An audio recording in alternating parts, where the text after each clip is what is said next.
Welcome to our channel. In this video ay pag-uusapan natin kung paano ba mag-fill up ng PhilHealth Consulta registration form. So sana po ay makatulong sa inyo ang video na to. Huwag kalimutang mag-subscribe sa ating YouTube channel para sa karagdagang impormasyon na maaaring kakailanganin niyo rin po in the future. So bago natin pag-usapan yung how to fill up PhilHealth Consulta registration form, magbigay muna tayo ng kaunting information kung ano po yung PhilHealth Consulta. So ang PhilHealth Consulta po ay isang bagong proyekto ng ating gobyerno para po magkaroon ng libreng konsultasyon at laboratory test at also meron din pong mga libreng medisina na maaaring ibigay sa mga PhilHealth member. Pero kailangan nga po ay kahit na ikaw ay PhilHealth member na, kailangan mo pa ring mag-register sa PhilHealth Consulta para pumili ng kung saan maaaring makapag-avail ng iyong libreng konsultasyon. So dahil nga po sa video na ito, ituturo po natin kung paano yung pag-fill up ng form. So diretso na po tayo dun mamaya. Bigyan lamang po tayo ng kaunting informasyon kung saan po maaaring makapag-apply. So po pwede po sa social worker sa inyong in an accredited consulta facility. Pwede din po sa LGU or sa inyong local government unit sa inyong munisipyo. Kailangan nyo pong magtanong sa inyong lugar. So po pwede din sa PhilHealth Local Insurance Office. Kahit na saang branches po ng mga PhilHealth Office, maaari po kayo doong mag-apply or mag-register para sa PhilHealth Consulta. At syempre, pwede din po sa online. Meron tayong video. Please watch our video kung paano po mag-online registration sa PhilHealth Consulta. So, tayo dito sa ating kung paano mag-fill up ng form. So, ito po yung itsura ng PhilHealth Consulta registration form. So, isang copy lang po yan. So, dalawa po yung nandito sa ating monitor. So, parehas lang po yan. So, ito natin yung... So, ayan. PhilHealth Consulta registration form, yung tinatawag na PKRF. So, instructions muna tayo. Number 1, all information should be written in uppercase or capital letter. So, dapat po sa pag-fill up ng form na to ay dapat ay capital letters po lahat or yung malalaking letra. Bawal po yung maliliit na letra. So, all fields are mandatory. So, lahat po ng blank ay dapat po mayroong fill up. If the beneficiary is dependent, use the dependent PIN. So, kung yung i-register mo po ay, so kung ang beneficiary ay dependent, so yung gamitin po na PIN ay yung po sa dependent PIN. So, if the beneficiary is below 21 years old, so the signatory should be the parent or guardian. So, dapat yung magulang or yung guardian yung pipirma sa form na to kung yung beneficiary ay 21 years old below. Ibig sabihin, mas mababa sa 21 years old ang kanyang edad. So, let's start na po. I-check po ito dito kung ikaw ay member. Kung ikaw ay dependent, i-check itong dependent.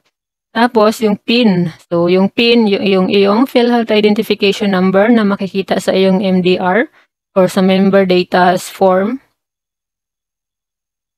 Kung ikaw ay mayroong PhilHealth ID, makikita mo rin ang iyong PIN sa iyong PhilHealth ID.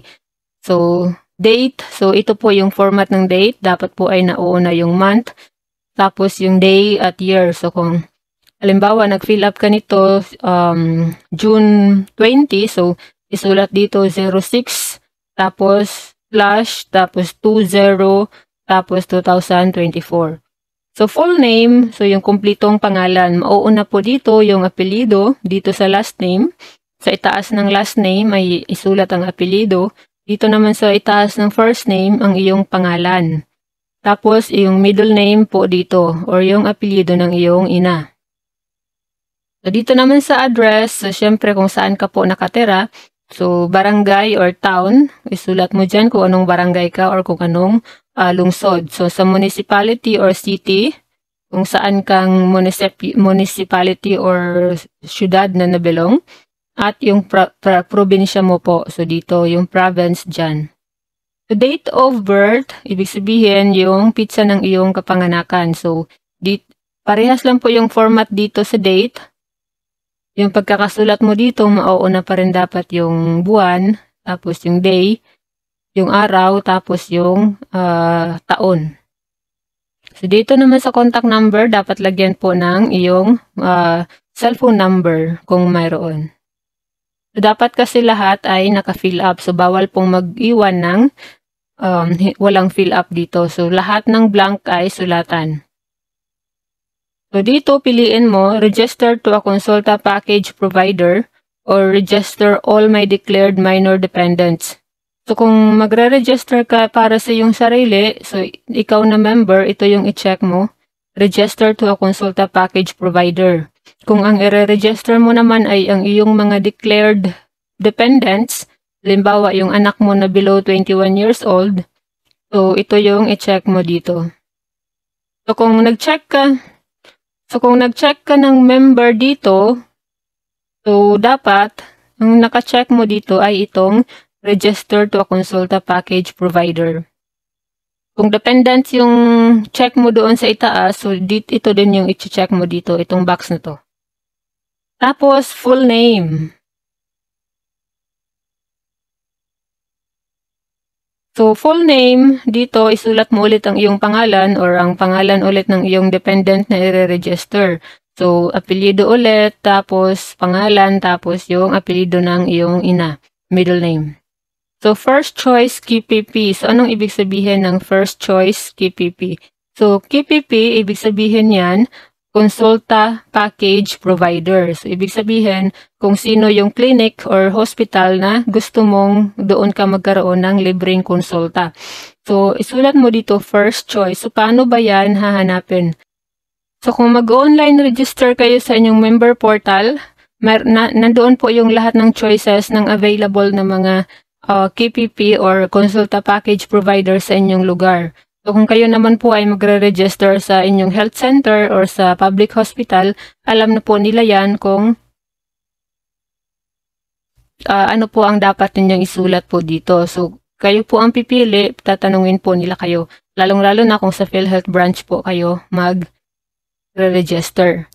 So, tapos dito fill upan din itong address. So, syempre kung halimbawa pinili mo dito yung first choice mo ay yung ang inyong health center sa inyong lugar. So, syempre fill upan mo dito ang address kung saan makikita ang inyong health center.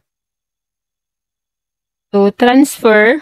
So, ito, wala na po to. Doon, i-fill upan lamang po to kung halimbawa ay gusto mong mag-transfer ng clinic or consulta provider. So, halimbawa, gusto mo doon sa kabilang public hospital magkakaroon ng libreng konsulta. So, same form ang iyong i-fill upan, ito yung transfer ang iyong i-check. So, kung magre-register ka pa lang, so huwag na po itong fill upan dito. So, take note na piliing mabuti dito kung ano yung first choice at second choice mo, kung saan mo gustong magkaroon ng libreng konsulta dahil po isang beses lamang po sa isang taon maaaring mag-transfer or magpalit ng konsulta provider.